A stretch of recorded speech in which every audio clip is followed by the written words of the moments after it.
Hello and welcome to another edition of the Ecommerce Odyssey podcast. I'm here with Shaun Brandt from Oddit, and we're going to talk about removing barriers to the online purchasing experience. So Shaun, let's get down to basics. What are the most common problems that you see in online purchasing experiences? I think one of the most common things that we see when we're looking at sites and where we end up saying a lot of the same things when we're auditing websites, is we find that because Shopify makes, launching an e-commerce site so seamless now, right? Go in, pick a template that suits your design aesthetic or your brand aesthetic, launch the website. They've made it so easy that there's very, very minimal need to change much, right? So a lot of brands go into the Shopify ecosystem, they pick a template, they launch the site, and they start running ads or driving traffic to the site.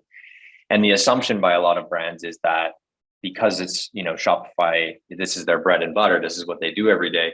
The assumption is that that template has been optimized. And, in a lot of cases, it hasn't.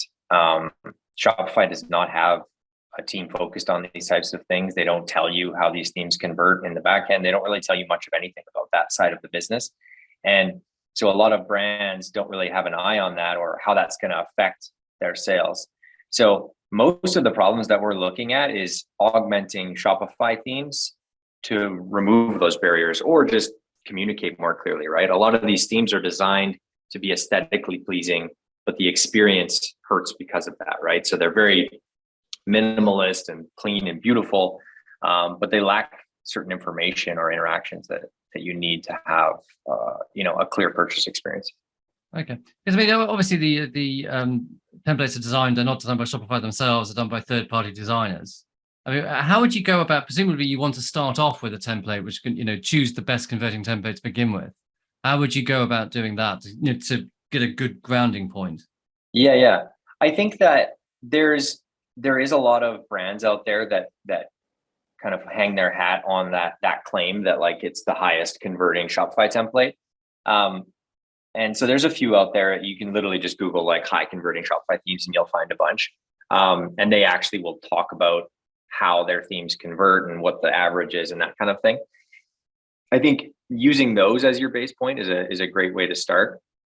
And I think to your point, you're right, like Shopify is not designing these. But they are going through a pretty rigorous process with these designers. We were involved recently with the Shopify theme development program and helping teach some of these designers some conversion tactics. But this was the first round of themes that actually had that stage in the process. So before that, it was just like, does it check all the boxes of what Shopify needs in the theme? I thought that just anyone could just design a theme. You definitely can, but to get it in the store and approved is a different story. Yeah. Oh, right. Okay. Yeah.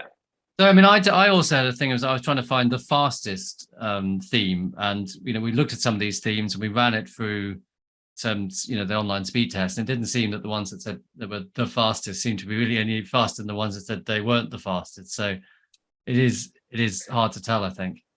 Yeah, and I think speed is so relative to the brand, right? I think we deal with brands in all spaces in different facets, from brands with 1,000 SKUs to brands with 1 SKU, and I think the speed of the site and that template really depends on the content you're inputting, right? Like a lot of brands get a theme and then they add 6 apps, 6 Shopify apps.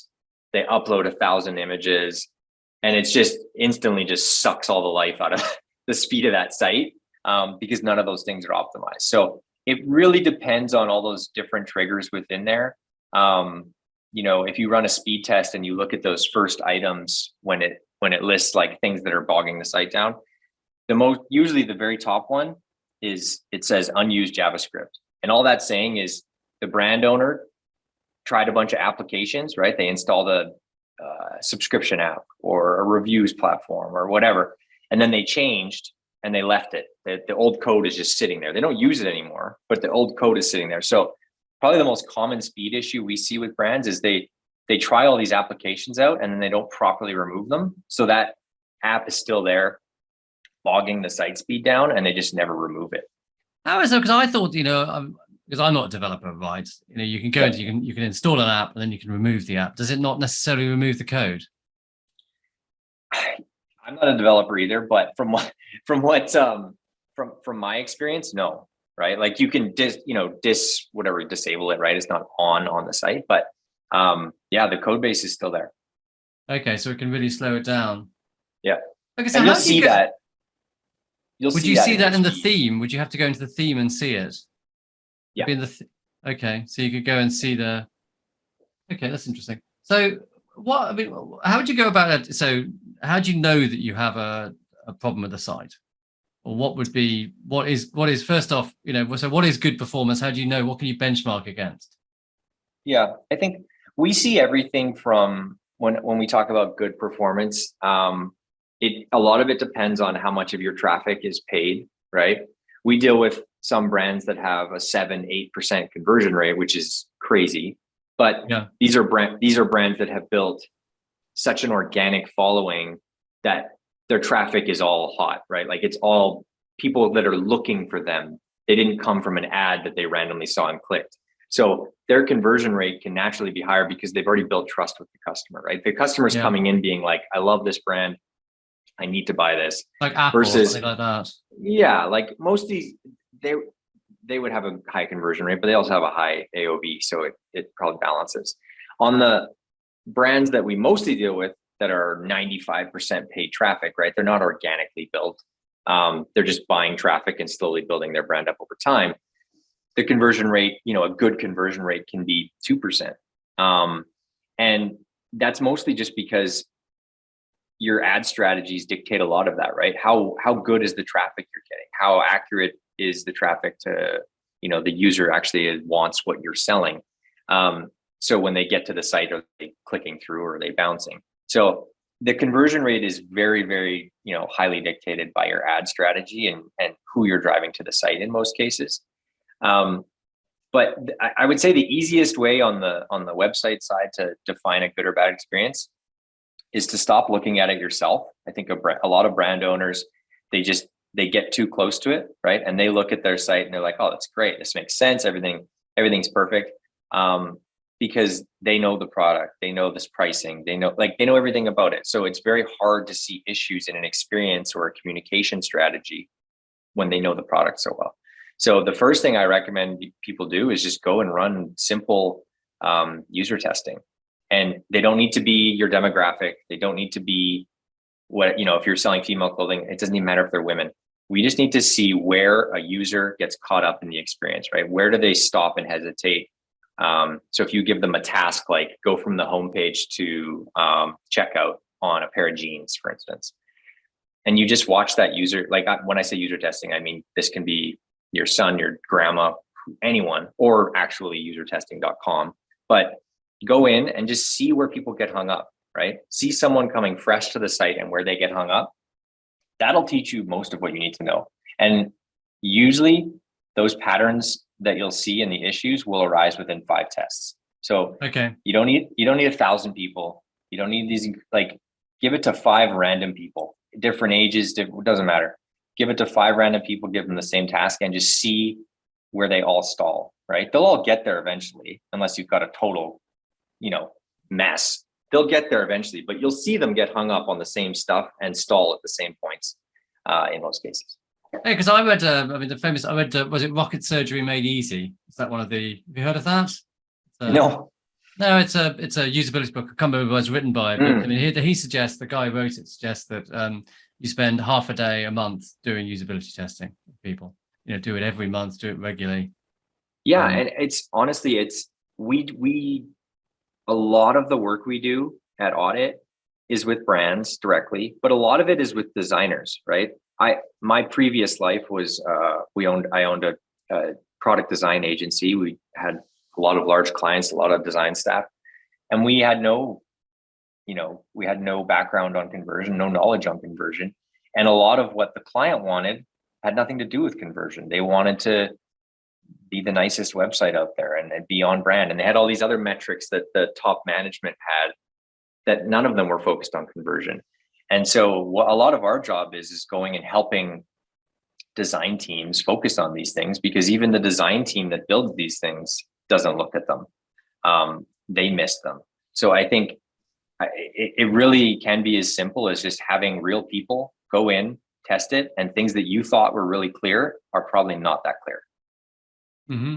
So when you, I mean, is there like a process you need to go through in order to do this, to systematically, regularly fix these problems? What would you recommend? I think one of the major problems that we see brands run into when they contact us is they say, hey, our conversion has dropped, 20% in the last 6 months. We need to change our site. They want to launch a whole new website. They want to launch, change everything. And I think the biggest piece of advice I can give to brands is to make changes incrementally.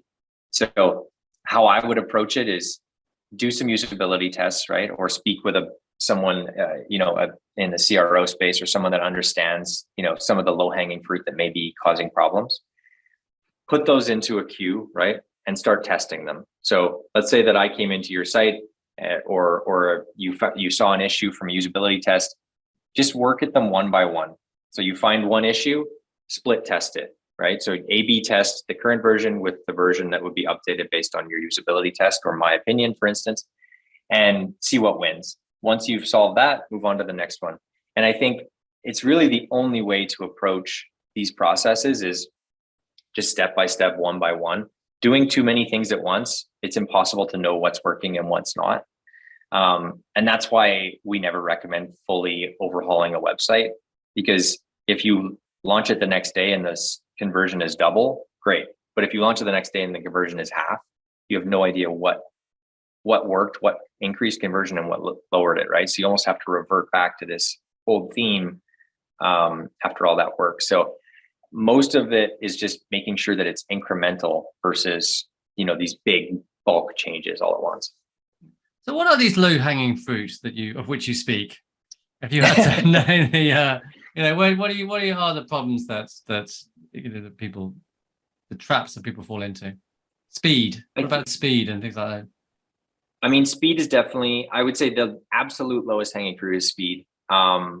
We see a ton of brands that, we work with site speed optimization companies, and we even do them sometimes ourselves. But I think most of these issues that brands run into are things they can fix themselves. A lot of brands just don't optimize photos, right, to be the right sizing and weight for a website. And then, like I was saying before, applications that they don't remove properly. I think that's probably one of the lower hanging fruit is speed. But outside that, the biggest stuff that we're commenting on in a lot of cases is copywriting. Those are probably copywriting. And the nice thing about copywriting, obviously, is that there's no, you don't need a developer to update copywriting. And so when I say copywriting, it is, there is kind of a formula there when it comes to conversion. And that formula is as simple as just, you need to be speaking very clearly. So a lot of brands we deal with, especially in the D2C space, so direct to consumer brands, they focus and they leverage marketing fluff a lot, right? So it's a lot of like taglines and, really sexy copywriting, but it just completely skips what the hell they do and what they sell. And same thing goes when you're labeling a button, right? Like if I'm going through a homepage and there's 10 sections and every single button says shop now, yeah, they all take me to buy something, but none of them are specific, right? Maybe the first section was a featured product, the second section was bestsellers, the third section was new arrivals, the fourth section was men's, you know what I mean? And every button label says shop now. If they were all labeled according to the headlines for the section they are, right? So shop work jacket, shop new arrivals, shop bestsellers. The user didn't even have to read the headlines in order to know where they're going. And so you've reduced the friction of saying, in the previous case, clicking that they were going, they would have had to read the whole section. Now they could just glaze over the whole page and know exactly where they can click to get to these sections. So super small thing, but that increases conversion because users are on your website for seconds. You have their attention because most brands are driven by traffic, paid traffic. You have their attention for a split second. So you can either communicate clearly or lose them. That's kind of the rules these days. You either communicate clearly or they're gone. So what would you say in terms of like copy? I mean, do you have any kind of guidelines for what kind of, what is good sales copy, the length, the kind of language? I think that the biggest thing that I think brands fall into this trap of is they, going back to your example of Apple, they fall into that Apple model too far, where they're like, instead of telling users what they make, they're telling them what problem they solve, which can be super effective. It can be, right? But if I come to a site and I've never heard of the brand before, I've never heard of the name before, I don't know who the hell they are, I don't know where the product's made, I don't know anything about them, right? It's not Apple. And it says, get a better night's sleep. That's great. That's awesome, right? It's a nice, you're stating the problem that they solve. But because they're not Apple and I've never heard of them before, I don't know if they sell sleeping pills, magic mushrooms. I don't know if they sell comfortable pillows, better mattresses, softer sheets, air purifiers. They could sell 100 different things that help me sleep better. And because they're a no-name brand, like any brand that's not a household name, that statement holds no value. So I think that's probably the biggest trap brands fall into, is you have to find that balance. Like, it's okay to use those types of, marketing tricks of stating a problem and what your solution is, but you also need to be super clear with what you make. So when you're writing headlines and you're writing a 1-2 punch of a headline and subheading, you need to make sure that if you have that marketing in there of you're trying to draw them in, make sure you also finish by telling them exactly what you're selling, not keeping it vague. Because if I come to your site and you tell me I can sleep better, and then you don't tell me how, I'm already off. I'm leaving, right? And I'm not saying me personally, I'm saying most users, right? If they don't get communicated to clearly, you've lost them because you only had them for 1 second. So it's the same old in a way. No, there's nothing new under the sun. You need to communicate, communicate. No, there's nothing. I mean, in terms of like the perfect hacks to conversion, no, there's nothing. I think that the amazing thing to me, as someone that's been doing this for over a decade, is that, we sell these reports, these CRO teardown, UX reports, and 95% of the content we put in there, when the customer gets it, they're super impressed. They're very excited. They're like, this is amazing. But the second thing they say is, how the hell did we not see this? It's all common sense. Like, you don't need a marketing degree. You don't need to read 100 books. It's all common sense. And that's the best part about positive user experiences and that's why I say, go ask your mom to audit your, just get a random person who's never heard of you, doesn't know what you sell, and give them a task to do on your website. Can they get through it? That's all you need. You don't need professionals. That's how you can identify problems in the website. We do a great job of identifying those things very specifically and redesigning them to show you how that would look in a new state. But identifying them, you really don't need an expensive marketing team or a UX team to do those things. You just need to, watch someone go through your website that isn't your team, right? And that's new to the site, and see where they get hung up. So what are the tasks that you would get customers to go through on a website? I mean, if it's me and I'm running an e-commerce brand, the only thing I care about is, how am I getting them to add to cart faster, right? So that's just communicating the products that they need faster and getting them to add to cart. And how am I getting them to add more things to cart? So, increasing their AOV. So the tasks I would give them is sending them to 3 different starting points, right? So most ad strategies are pushing users to their product page, their collections page, right? Like bundles or something, or homepage. So I would send someone to the homepage and say, let's say they have 100 products and they're in fashion, like, go buy a t-shirt. Just see where they go, right? Do that from the collection, do that from the product page, do that from the homepage. Same thing with, add multiple items, right? Some sites you'll get to the product page, you'll add an item, and then you got to go, they'll force you back to the homepage to start again, or to your navigation. How well is a brand surfacing upsells on the product page, things like that. But it's kind of a loaded question, because it depends so much on what the brand's goal is, right? Is it some of our clients, they sell $1,000 products, some of them sell $10 products. Some of them are in batches, some of them. So it really is different brand by brand, but the main goal of every e-commerce brand is to increase AOV and increase revenue. Okay. So what about, I'm going to ask you some just questions about usability now. Well, I've got your attention. Payments, right? You've got on Shopify, you've got the Shopify payments, which, I mean, we have a Shopify store. We think the Shopify payments is, because it's so well integrated with Shopify and, it can be used across multiple sites. We thought that was a good thing to use. And we also offer PayPal alongside it. And we think those two options are enough. What do you think are the best payment options, or the essential payment options on e-commerce sites, or the ones that convert the best? There you go. Yeah, I think the key when it comes to payments is, well, there's kind of a two-part question. Which ones convert the best? It depends so much on the users, right? Like every user is going to have their, like me, for instance, I use Apple Pay for everything. I can't remember the last time that I don't have a wallet, right? I don't have a wallet. This is it. And so I use Apple Pay for everything. So if there's an Apple Pay option, it's ideal for me. But most, a lot of people love Shop Pay, a lot of people love PayPal. The key when it comes to conversion is to not overwhelm the user. So when they come to add to cart, if you have add to cart, buy on PayPal, buy using Apple Pay, buy using Shop Pay, more options, Klarna, like you're just crippling them with the decision paralysis, right? So pick one that's pick your front runner. That's fine. Have add to cart, show that there's an alternate option like PayPal or whatnot, and then just have more, just say more options available in checkout, right? Let them know that there's more if they need it, but don't overwhelm them completely on that product page. Once they get to checkout, you can surface as many as you want, right? They're about to fill in 30 fields of information that you can surface a few more payment options. But on the product page, you have one goal, is to click that add to cart button, right? So instead of surfacing one button, you're giving them 6. You're hurting conversion in most cases, not helping it. The other thing I think it's important to have very few options on the product page, and you're not so fussed about how many there are on the checkout. Yeah. And then, yeah.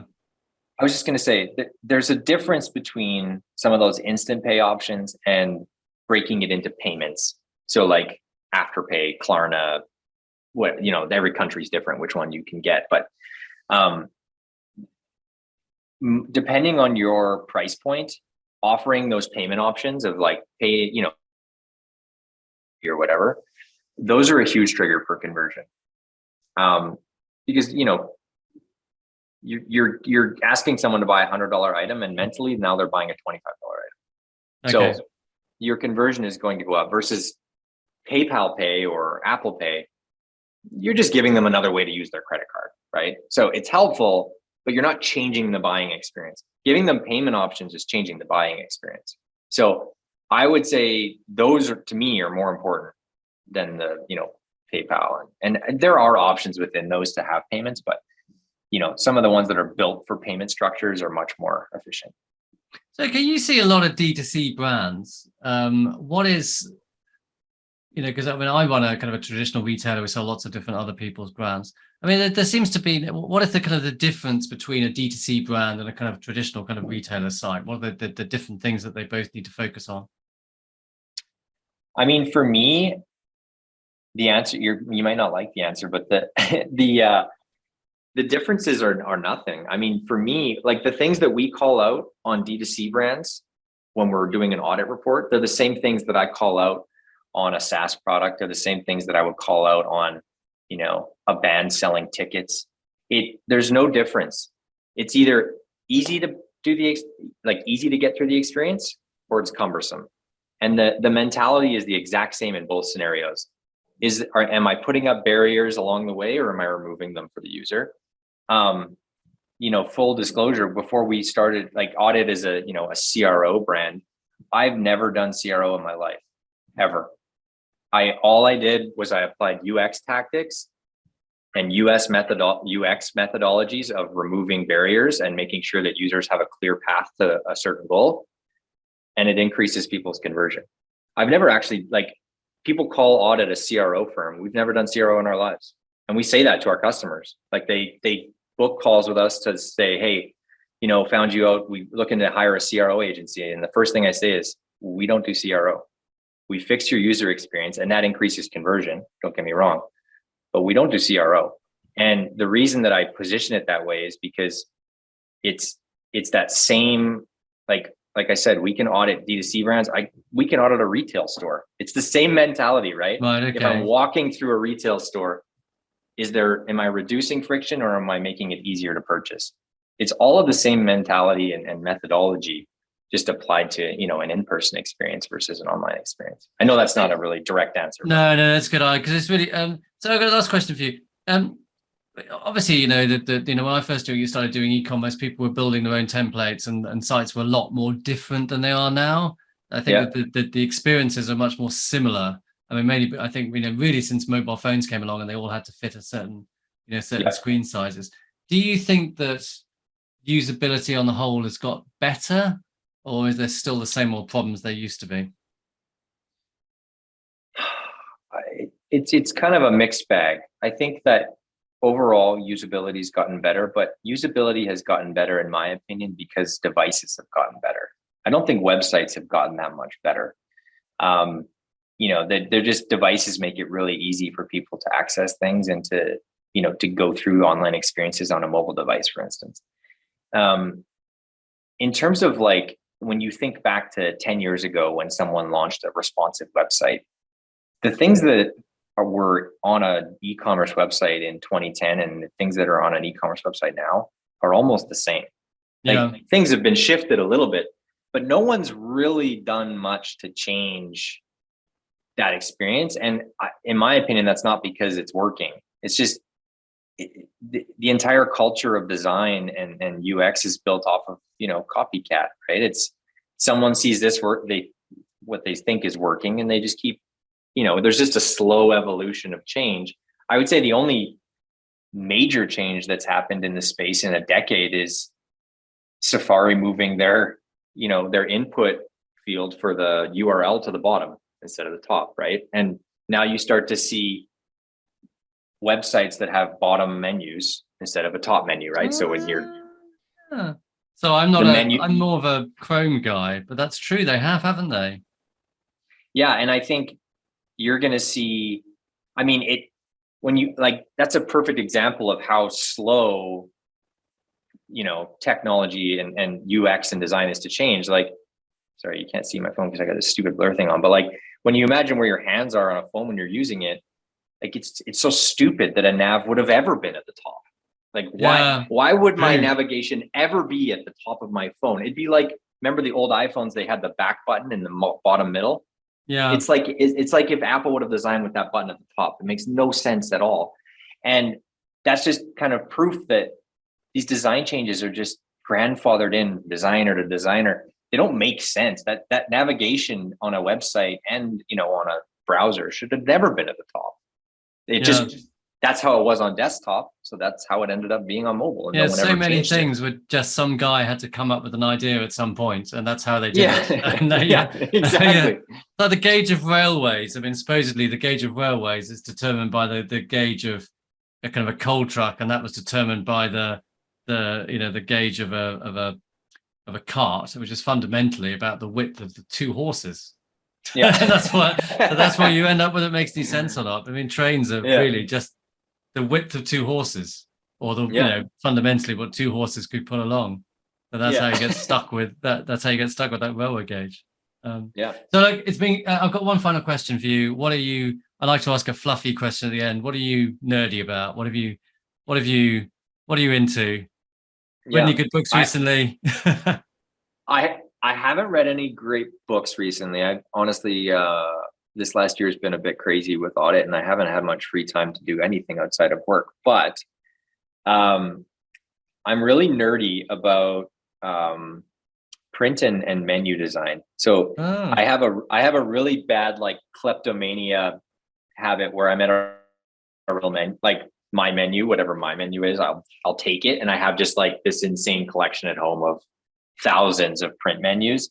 And I think as a designer, I'm so used to looking at digital references and inspiration pieces when I'm designing, but there's something about having these tangible, different type stacks and fonts and ways of displaying information in print that I always reference and look to for inspiration. So I have kind of like a library of various hospitality print pieces, whether it's coasters or, I don't like display them or anything. It's more of just like a library that I use. But I know what you mean. I mean, some things are very. I mean, there definitely is something about physical things. I mean, I've now, the actual, the book or the menu or something, which you really can't. There's something about them which I think will never quite go away. So I don't tend to read physical books anymore. I just have my e-reader. But yeah, I don't know. There was a certain baby with bathwater thing going on. I was in a pub recently, and my eyesight's not as good in the dark anymore. And they had, and this wasn't a pub that young people would go to. This was like a pub for someone like me. It did nice food, nice beer and stuff. And they had like the menu. And pubs are dark, and it's kind of lit by candles. And there's tiny, tiny, tiny writing. It's like everyone was squinting on these menus. I just couldn't read it. And I thought, that's bad usability. I thought, why you got a whole page and you're using a little bit in the middle, and you could just make it bigger and people could read it. Why have they done it small? So there you go. There's a usability test. Usability. They should be listening to you. Yeah, I think they need one of your audits. I'll send them over to you. Yeah, let them know. I'll audit a menu, no problem. No, it's good. Lovely to speak to you, Shaun, and good luck for the future. Yeah, you as well. I appreciate you having me. Okay, thanks. Bye-bye. Ciao.